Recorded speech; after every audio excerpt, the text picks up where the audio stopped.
Hey, salut à tous les amis, c'est Chiendoc. Aujourd'hui, nous allons parler du taré brésilien. Du 19e siècle au début du 20e siècle, les jeunes Brésiliens partirent étudier dans les universités européennes et notamment françaises et anglaises. Revenaient souvent mariés à de jeunes européennes. Celles-ci ramenaient avec elles des petits terriers, probablement des fautes terriers et des Jack-Russell Terrier, qui après s'être adaptés au climat du Brésil, ont été croisés avec des chiens autochtones. Le taré brésilien est issu de ces croisements, avec 88 inscriptions au livre des origines français, LOF, en 2012, la race est peu présentée en France. Le taré brésilien est un terrier de taille moyenne, de construction solide et svelte. Bien proportionné, le corps s'inscrit dans un carré. Au Brésil, la caudectomie est traditionnellement pratiquée. Pour ceux qui ne savent pas ce que c'est la caudectomie ou l'engraissage désigne l'écourtage ou l'ablation de la queue d'un animal. Elle est courante chez les animaux domestiques et peut être pratiquée pour des raisons médicales, esthétiques ou zootechniques. Mais la queue peut être naturellement courte ou longue. La queue naturellement longue est en vérité courte, puisqu'elle ne dépasse pas le jarret. Les membres sont droits.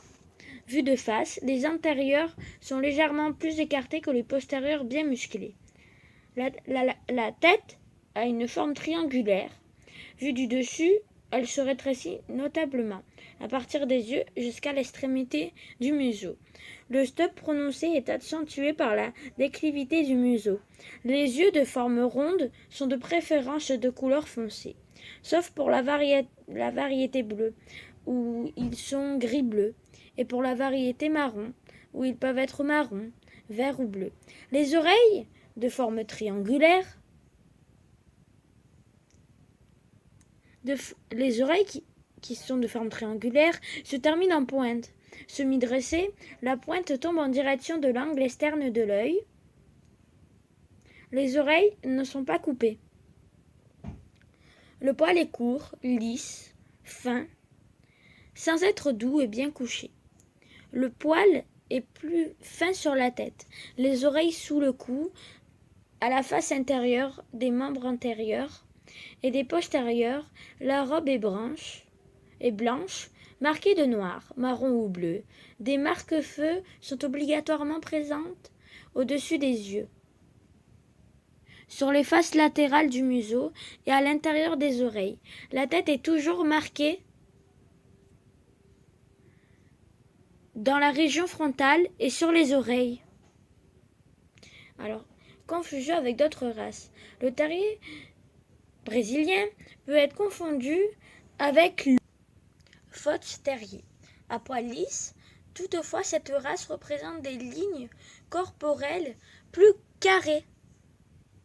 Le terrier brésilien est décrit dans le standard de la Fédération cynologique internationale, FCI, comme vif, actif et éveillé, amical avec sa famille. Le terrier brésilien est plutôt méfiant avec les étrangers. C'est une race intelligente qui apprend facilement des tours.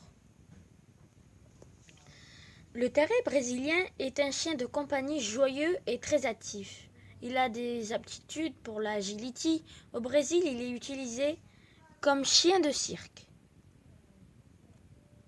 Le club français d'élevage de la race recommande de tester les terriers brésiliens pour la dysplasie de la hanche, une malformation très douloureuse et héréditaire. Pour ceux qui ne savent pas ce que c'est la dysphasie de la hanche, c'est une affectation du nouveau-né, symptomatique de dysphasie congénitale ou développement de l'acétabulum. Voilà, la vidéo est terminée. Je vous souhaite un très beau Halloween.